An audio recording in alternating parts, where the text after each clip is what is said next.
वंदे मातरम बच्चों, आज हम कक्षा 6 विषय सामाजिक विज्ञान पाठ 7 गुप्त युग और अन्य शासक के बारे में भाग 2 के अंतर्गत अधिक जानकारी प्राप्त करने की कोशिश करते हैं। जैसे कि आपको पता है कि पहले भाग में हमने चंद्रगुप्त प्रथम के बारे में जानकारी प्राप्त की थी। फिर के बारे में भी हमने थोड़ी बहुत जानकारी प्राप्त की थी और उनका जो शासन था वो किस प्रकार रहा, उन्होंने अपने राज्य का विस्तार किस प्रकार से किया और लोगों के लिए वो महाधिराज किस प्रकार सिद्ध हुए, इसके बारे में भी हमने अधिक जानकारी प्राप्त की थी। आगे देखते हैं कि कौन से शासक थे। समुद्रगुप्त के बाद सम्राट चंद्रगुप्त द्वितीय, जिनका नाम विक्रमादित्य था, उनके बारे में जानकारी प्राप्त करते हैं। समुद्रगुप्त की मृत्यु हुई थी, उनकी जगह पर चंद्रगुप्त द्वितीय गद्दी पर बैठे, अर्थात समुद्रगुप्त की जब मृत्यु हुई उनके पश्चात उनकी जगह पर या उनकी गद्दी पर कौन आकर बैठा, तो चंद्रगुप्त द्वितीय अपने पिता द्वारा मिला विशाल साम्राज्य सफलतापूर्वक संचालित किया।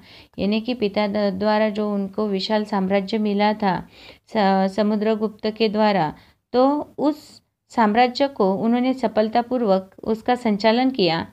इतना ही नहीं, कई विजय करके साम्राज्य का विस्तार भी किया। और ऐसा नहीं है कि जितना साम्राज्य था उसी को सही तरीके से चलाया, इतना ही नहीं करके उन्होंने और विजय करके साम्राज्य का विस्तार भी किया, यानी कि और उन्होंने बहुत सारे प्रदेश हासिल भी किए थे।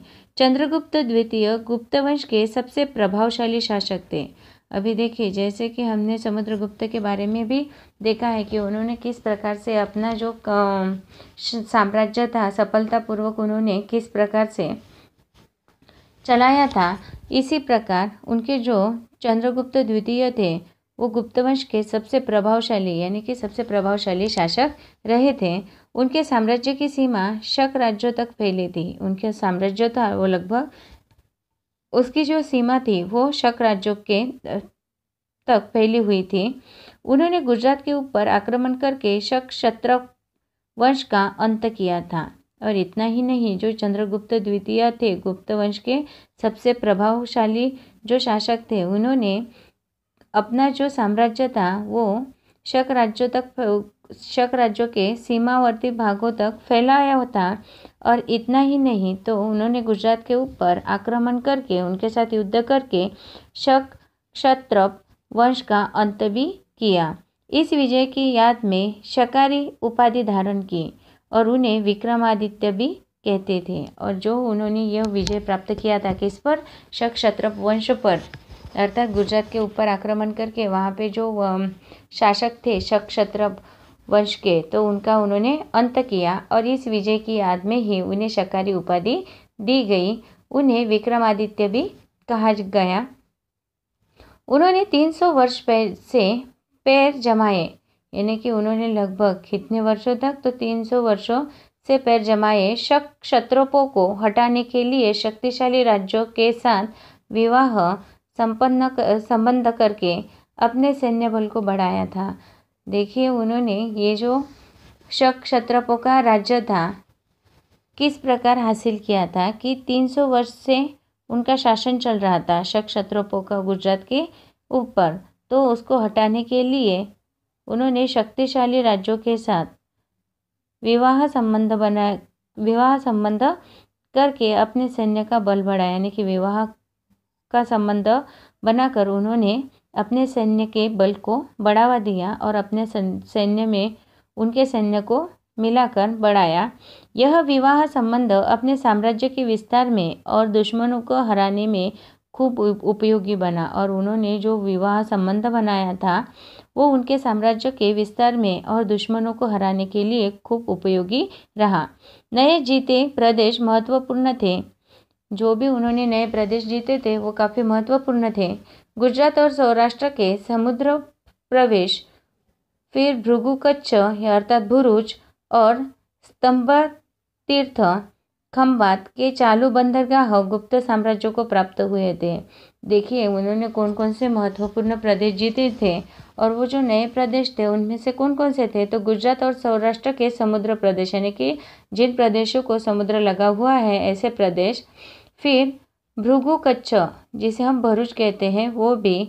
और स्तंभ तीर्थ अर्थात खंभात की जो खाड़ी है या खंभात के, तो उनके चालू बंदरगाह, बंदरगाह अर्थात पता है ना कि समुद्र किनारा ऐसा होता है कि जहाँ पे जहाज़ों को खड़ा करने में मदद होती है और वहाँ पर वो सुरक्षित भी रहते हैं, और वहाँ से ही बहुत सारा व्यापार भी किया जा सकता है। गुप्त साम्राज्य को प्राप्त हुए थे और ऐसे ही बंदरगाह उनको प्राप्त हुए।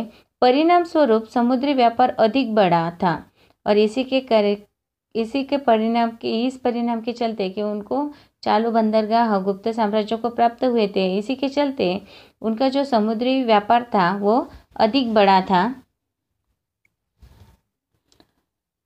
देखिए 7.1 में जो चित्र दिए हुए हैं वो गुप्त शासनकाली सिक्के हैं, यानी कि उनके शासन में जो सिक्के बनवाए गए थे, उन सिक्कों की जो चित्र दिए हुए हैं वो 7.1 में दिखाई दे रहे हैं।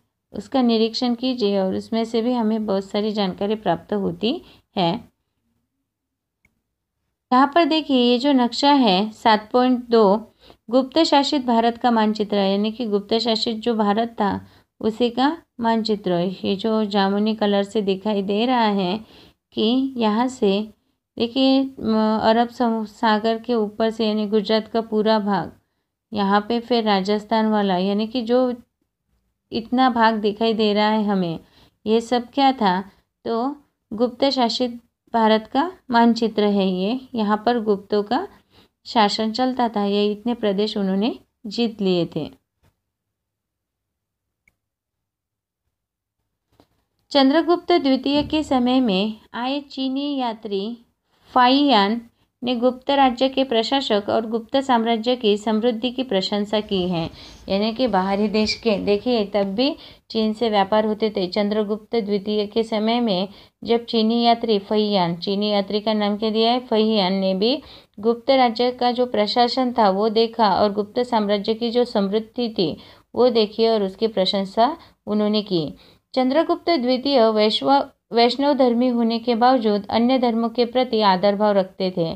चंद्रगुप्त द्वितीय जो थे, जिन्हें हम विक्रमादित्य के नाम से भी जानते हैं, वह वैष्णव धर्मी होने के बावजूद भी, यानी कि भले ही वो वैष्णव धर्मी थे लेकिन फिर भी अन्य धर्मों के प्रति उनके मन में बहुत ही आदर भाव था। उनके सेनापति आम्रकार देव बौद्ध धर्मी और राज्य मंत्री वरसेन शैव धर्मी थे। अर्थात जो उनके सेनापति थे आम्रकार देव, वो कौन से धर्मी थे, तो वो बौद्ध धर्मी थे। और राज्य मंत्री जो थे वरसेन, उनके राज्य मंत्री का नाम क्या था, तो वरसेन था। और वो कौन से धर्म से थे, तो वो शैव धर्मी थे। राजधानी पाटलिपुत्र में भी अनेक बौद्ध मठ थे। और इतना ही नहीं, भला ही चंद्रगुप्त द्वितीय वैष्णव धर्मी थे लेकिन उन्होंने बौद्ध मठ भी बनवाए थे। उनके शासनकाल के दौरान सांस्कृतिक उपलब्धियों के कारण ही गुप्त युग स्वर्ण युग बना था, और इन्हीं के चलते, यानी कि इन्हीं का जो शासनकाल था द्वितीय चंद्रगुप्त द्वितीय का, इन्हीं के काल के दौरान में सांस्कृतिक उपलब्धियां प्राप्त करने के कारण ही गुप्त युग स्वर्ण युग बना था, ऐसा कहा जाता है। वे विद्वानों और कवियों को आश्रय देने वाले थे। वो भी अपने पिता की तरह विद्वानों की और कवियों की कद्र करने वाले और उन्हें आश्रय देने वाले थे। संस्कृत भाषा के महान कवि और नाटक लेखक कालिदास उनके राजकवि थे।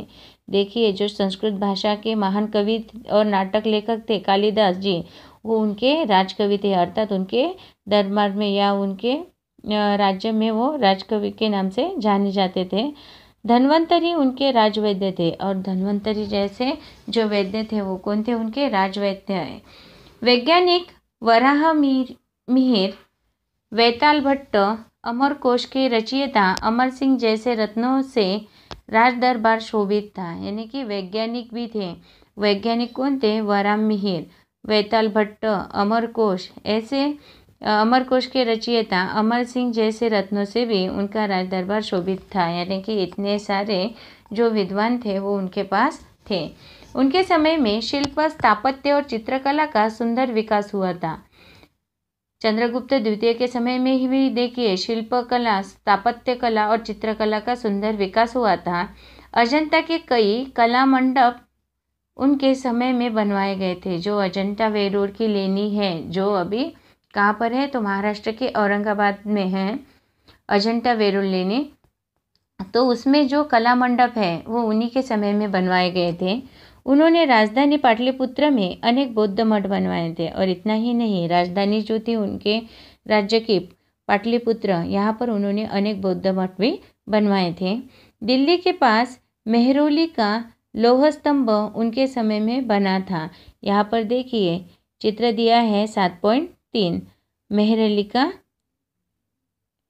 लौह स्तंभ ये दिखाई दे रहा है। तो ये जो स्तंभ था, ये स्तंभ भी किसके शासन में बनवाया गया था, तो चंद्रगुप्त द्वितीय के शासन के समय में ही उन्होंने ही ये बनवाया था, मेहरौली का लौह स्तंभ, जो सदियों से गर्मी और वर्षा के बाद भी जंग रहित खड़ा है। यानी कि इसकी विशेषता ये है कि ये सदियों से, जब उन्होंने बनवाया था तब से बना हुआ है, लेकिन इस पर किसी भी गर्मी का या वर्षा का जरा सा भी असर नहीं होता है। आपको पता है लोहे को अगर हम पानी के संपर्क में लाते हैं तो कुछ दिनों के बाद लोहे में जंग चढ़ जाती है। लेकिन यह इस प्रकार का लोहा, क्या पता किस प्रकार का लोहा था, ये किस प्रकार से उसको बनवाया गया होगा कि वो इतने सदियों से वहाँ पर खड़ा है, उस पर गर्मी भी पड़ती है और वर्षा भी आती है, फिर भी उसमें थोड़ा सा भी जंग लगा नहीं है। उन्होंने पाटलिपुत्र के अलावा उज्जैन को दूसरी राजधानी बनाया था। पहली राजधानी कौन सी थी उनकी, तो पाटलिपुत्र। और इतना ही नहीं, उज्जैन को भी उन्होंने दूसरी राजधानी बनाया था। उन्होंने राज्य को अलग अलग प्रशासनिक इकाइयों में बांटकर शासन किया। यानी कि राज्य का शासन या व्यवस्थापन या प्रशासनिक व्यवस्था देखने के लिए उन्होंने अलग अलग विभागों में राज्यों को बांट दिया था और उसी प्रकार उनका शासन भी चलाते थे। लगभग ईस्वी सन 414 के दौरान महान सम्राट चंद्रगुप्त विक्रमादित्य की मृत्यु हुई थी। देखिए विक्रमादित्य की मृत्यु कब हुई थी, तो ईस्वी सन 414 के दौरान महान सम्राट चंद्रगुप्त विक्रमादित्य की मृत्यु हुई थी। आशा करती हूँ आपको जो आज पढ़ा है भाग 2 के अंतर्गत इतना समझ में आया होगा। भाग 3 जब पढ़ेंगे तब तक भाग 3 के अंतर्गत और थोड़ी बहुत जानकारी प्राप्त करने की कोशिश करेंगे। तब तक के लिए धन्यवाद।